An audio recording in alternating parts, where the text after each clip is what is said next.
what's up guys? This is Nightwing2303 from SneakerFiles.com. Today we're coming at you with another performance review. And today it is on one of my favorites of the year. The adiZero Rose 2. And you know, I don't want to waste too much time and get straight into the review. So let's get right into it. As usual, we'll start off with the bottom of the shoe here. We have two different patterns. We have somewhat of a herringbone pattern. It's not quite a zigzag, but it is, you know, lines. And then we also have what they call the splatter traction surface. Notice that on the shoe itself. And you know, my first impression was that you pretty much weren't going to stick to the floor on with this type of traction. I wasn't too worried about this, but this stuff here, wasn't really feeling it. They actually proved me wrong. So my first impression was inaccurate, which is exactly what a first impression is for. It's just my first thoughts. I write those up. I put them on the site, Nightwing2303.com, when I first get the shoe, try on, and all that stuff. So this is a prime example of the shoe's performance actually, you know, not being on target with what I actually thought in the first place, which is why I won't recommend a shoe unless I actually do play in it. So you know, but basically the side that has actual traction designed to it is very similar to what we saw in the Crazy Lights. So it actually worked a lot better for two reasons. First reason being is that it comes off of the shoe much higher, so you have a lot more of the rubber gripping the floor. Second reason is it actually wraps up and around the shoe, around this section here, so you can see that you got traction all over the place. So when I would push off on this side with the Crazy Lights, I'd slip a little bit and you would get messed up on your first step. Whereas with these here, you're completely covered no matter what direction you were going. You can see here where I, you know, took a lot of damage on the shoe. So that is primarily where I am going. I'm either dragging my toe or I'm pushing off of it. So for me personally, this type of setup where traction envelopes around the instep of the shoe here on the medial side, it just works out perfectly. And the splatter traction, as I said before, it was very surprising. I actually didn't have any problems with it slipping whatsoever. A little bit on a dusty court, but you know, a quick wipe and you were good to go. And then the only thing that I cannot foresee right now is how long it will last. This probably won't show up on film, but some of the texture, mainly on the outsides of the shoe, on both pairs, the texture is wearing off. So once it becomes a smooth surface, I really can't predict what will happen. That's one of those things where, you know, over time you'll end up figuring it out. But overall, traction was pretty darn good. Not quite perfect, but pretty darn good. The cushion of the shoe is very basic, and I actually really liked it. It has no gimmicks whatsoever. It's just straight foam. You know, Adidas has really nice foam that they use, and I am drawing a blank on the name right now, but I'm pretty sure it's some sort of EVA foam. The cushion itself, it does not feel great. Okay, it does not feel great when you first put the shoe on. You're kind of like, wow, these are stiff. And I'm talking about like really stiff, like stiff as a board. So when you first try these on, you know, my thoughts was like, oh geez, these are going to be kind of weird to play in. Turns out the longer that you play in them, the better that they feel. The foam really softens up, and you know, at the end of the night, you would assume that you would have some sort of pain in your knees or your feet, your ankles, something like that, and you don't have any of that, which is great. So you know that the cushion is doing its job. In addition to the foam, they actually have this insole here, and this is not quite an Ortholite. It's actually, in my opinion, a little bit better. Ortholite is good for taking care of basically the funk out of your shoe. So you know, any of the antimicrobial attributes that come with that Ortholite is great, which these don't have. But this stuff is very, very foamy, but not in an airy kind of foam way. It's very soft and plush, so it feels good underfoot, and it doesn't quite mold to the shape, so it holds its value over time, which is totally awesome. One thing that has nothing to do with its performance is actually the graphic inside. A lot of people were worried that this stuff was going to come off. It actually hasn't once, which is, you know, I can't say that for all of the shoes that I've been playing in lately. So I really like this. I really like the cushioning. I was extremely surprised. Being a Zoom Air fan, I'm completely used to Zoom Air, and to be perfectly honest, I actually like foam better.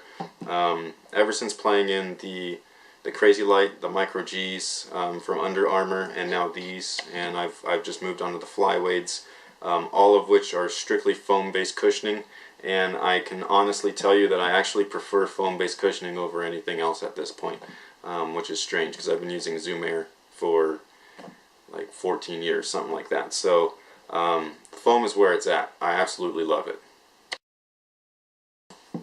So the materials and the fit, again, something that I really liked. You had a couple of different combinations, mostly synthetics. You had this synthetic, I don't know what it is. I know it's leather, but it's got this like crackle stuff to it. The other colors have a different material. And then you had your sprint web, you had your sprint frame, and inside you also had a nice liner. So, oh, and these bungee cords as well. Basically, everything that they put into this shoe worked out in its favor completely. The materials were nice, as you can see. They do crease, but they definitely hold up. There's no flaking, anything like that. The only thing that happened was to the paint, which is to be expected. And you know, other than that, this shoe basically was built to last. It's 100% quality construction, in my opinion. So basically, when you first try on the shoe, like I said, with the cushioning, it does feel stiff. The fit definitely feels narrow, a little bit tight. If you have wide feet, you might want to consider either going up half a size or trying something else altogether. For a guard, though, and for someone with a narrow foot like myself, the fit on this was ideal. I have not had a shoe fit this perfectly in just almost forever. I honestly can't remember the last time a shoe fit this nicely. So there was zero dead space in the toe. I would have liked to have had a little bit of you know, mesh or some sort of padding up at the top, but it's not a big deal. There's a little bit of space to where this doesn't bother you. The space from the top of your foot up to the top of the inner, and then it would have been nice to see this to be independent as well. I think that would have just totally set off the entire flexing motion. That way you don't have that effect there. The entire forefoot would have just stayed put while your midfoot and back moved. Again, that's just my opinion. I would have loved to have seen something independent in the forefoot here. And then the sprint web was completely different than this stuff. This stuff is basically just like a really thin, cheap type of fabric. You know, it's real flexible, which is nice for a midfoot area, not for an entire shoe. So, you know, putting it on the midfoot was great. Having it be more durable and a little bit thicker just was a bonus. There's zero problems with the sprint web in this particular shoe. So, back to the heel. Heel pretty much, you know, fits perfectly. The heel counter here on the sprint frame is awesome. It's a little bit bigger than, actually it's quite a bit bigger than what you've seen previously on the Crazy Light. So you can see how much higher it is. It definitely cups that heel in there, keeps the Achilles in place, as well as the cut of the shoe, which is really random. I know that Derrick Rose wears braces and things like that, but for those of us like myself that don't, this just looks funny and almost scary. You're kind of like, how's that going to stay on? Luckily they added these bungees on there. Because I don't wear a brace, the bungees literally were touching each other. you know, being able to draw my heel into the foot, right where your ankle turns into your foot there, and it worked perfectly. The only thing is that over time it really starts to get frayed and stretches out a little bit. So I don't really know how you would fix that. I don't have any real recommendations other than maybe just adding actual material up here to make it a full-on shoe instead of, you know, missing most of it. But the way that it's designed, it actually worked, and I was completely impressed and surprised, and really liked it. Let's see. So other than that, you know, the sprint frame, again, just like the Crazy Light, it did exactly what it was supposed to do. It locked down your foot. It gave you free range of motion towards this side of the foot. So when you're going to step off, it allows your foot to move in that direction. And then if you're going to be stopping, it does not move on the lateral side. So if you're moving and then all of a sudden you stop, it's also helping you so it does not allow your foot to roll over.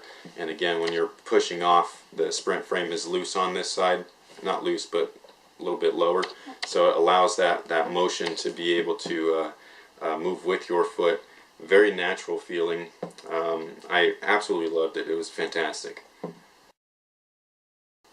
So the ventilation of the shoe, not as good as the Crazy Light. Crazy Light by far has been the most well ventilated sneaker on probably the planet, unless you're wearing a sandal or something. But this shoe here, it was pretty darn nice. It's basically as best as you can get, having the sprint web with the mesh behind it. The mesh isn't blocked by anything. It's just straight through. I don't know if you could see through that, but it's perfect. I would have liked to have seen maybe some of it used on the tongue, because there's a lot of space on the tongue that's just this you know, just basic material, where they could have put a couple of panels like this on the tongue area just to have a little bit extra ventilation. But overall it wasn't bad, because it fits so snugly to your foot and it was so conforming. Even if you had a little bit excess sweat inside the shoe was containing your foot so well that there was no slipping whatsoever. It was just, it was pretty much, the entire shoe is pretty much on point. Just very small tweaks and it would literally be one of the best shoes that I've probably ever played in. So like I said earlier, this is one of my favorite shoes of this year, for a guard. So you know, everything on it was near perfect. A few slight changes to the bottom. Cushioning, even though basic, I thought it was great. You know, no frills, no gimmicks, anything like that. It was just straight to the point. The sprint frame was much more comfortable in this versus something like the Crazy Light, and even the sprint web was updated, a little bit thicker, a little bit stronger. So it wasn't as weak as the Crazy Light's sprint web. Again, these little bungee things, kind of watch out for that. They do wear out and it will loosen up a little bit. So if you wanted to purchase this shoe, I do highly recommend it.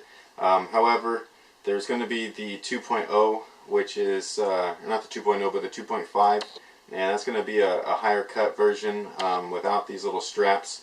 It will have the same bottoms, and then there's also going to be in 2012 another Rose kind of team model, possibly a playoff shoe. I don't remember the name of it, but it was like an adiZero and then some sort of number like 773 or 775, something like that. But those ones are going to have the same thing. Again, it's going to be a higher cut shoe. The main difference is that they actually have full length traction. There's no weird design here. So if you wanted to wait for those, that's what I'm really looking forward to those next year, and I can't wait for those to drop so I can get a few pairs. And you know, like I said, this is a fantastic shoe for what it is. Just unbelievably impressive, to be perfectly honest, for something so basic to have such an impact on your game. So great shoe, great price point especially. These are like $109. Actually, the price isn't on the box, but I think these are about $109, $110, something around there. Wanted to thank Adidas for providing these for us. We really appreciate it.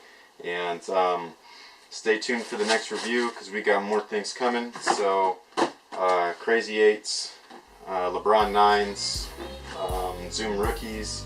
We got the Flyweight 2 in. So a lot of things happening in a very short amount of time. So thanks for being patient. Thanks for all your support. Thanks for watching. And until next time, guys, have a good one.